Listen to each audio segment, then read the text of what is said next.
Let's bring back Bobby Ghosh, columnist for Bloomberg Opinion, and Susan Glasser, staff writer at The New Yorker.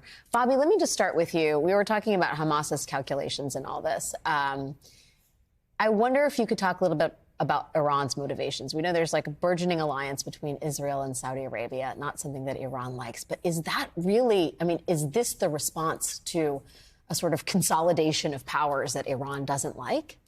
I don't think it's the only reason. Iran has, for decades, since the revolution, since this group of theocrats took over Iran, has set itself against the state of Israel and has threatened the state of Israel over and over again. And over decades, it has built this network of proxy groups.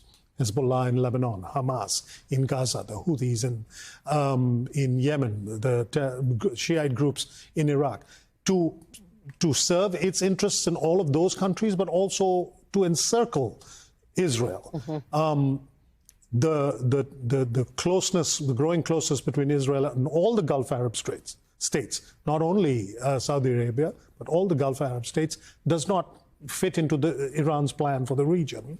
And so that is one more reason why Iran has been encouraging these groups, and I can imagine would certainly approve of this action, whether or not they actually greenlit it. They've been celebrating it. Everybody from the supreme leader of Iran on down has been celebrating it. Would Iran have approved an operation like this, even if the Saudis and the Israelis were not having these negotiations? Very likely. I don't think that may be one more straw, but it's not even necessarily the last straw. The fact that sort of Iranian backing of this in and of itself represents a sort of changing of the guard, if you will. The Wall Street Journal notes this, and I'll read it to you, Susan, for thoughts. Iran's backing of a coordinated group of Arab militias is ominous for Israel. In previous conflicts, the Soviet Union was the ultimate patron of Israel's Arab enemies and was always able to pressure them to reach some type of accommodation or recognize a red line, according to Bernard Hudson, who was a former counterterrorism chief for the CIA.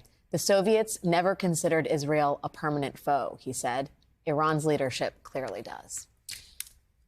Yeah, it's a chilling thought. And that, of course, brings the nuclear question back into the picture as well. One of the big sort of strategic game changers in the Middle East that has also shaped a lot of this diplomacy on the part of Netanyahu and the United States is the fear that that Iran has become closer and closer to becoming a nuclear power. That is a profoundly destabilizing potential in the region, and especially as Iran has spent years, not just, this particular operation, but spent years building up these proxy forces, building up a network of terror groups, and seeking wherever possible, not only to oppose Israel, but to oppose the Gulf Arab states and Saudi Arabia. I think that you would see one of the main drivers behind Saudi Arabia's interest in making a peace arrangement with Israel is the prospect of an Iranian nuclear weapon becoming closer and closer. And then you're going to see pressure on the side of the Saudis, of course, were that to happen, to obtain their own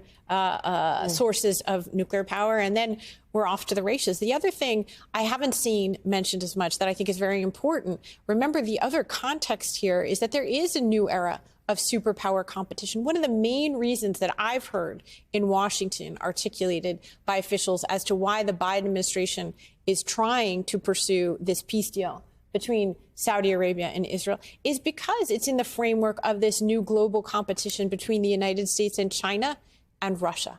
And I think that has been left out as we have all understandably focused on the horrors on the ground in Israel, looked at the immediate regional problems. But remember that the context here is a new age of superpower competition as well. It's not the U.S. versus the Soviet Union, but it's something, a 21st century equivalent. Well, and the fact that Ukraine is factoring into the aid that we may give to Israel, Republicans in Congress calling for freezing of that aid and focusing freezing of aid to Iran, questioning whether we're going to give any aid to Ukraine, and then the open question of what happens in Israel. It's, as you say, it's 21st century globalism.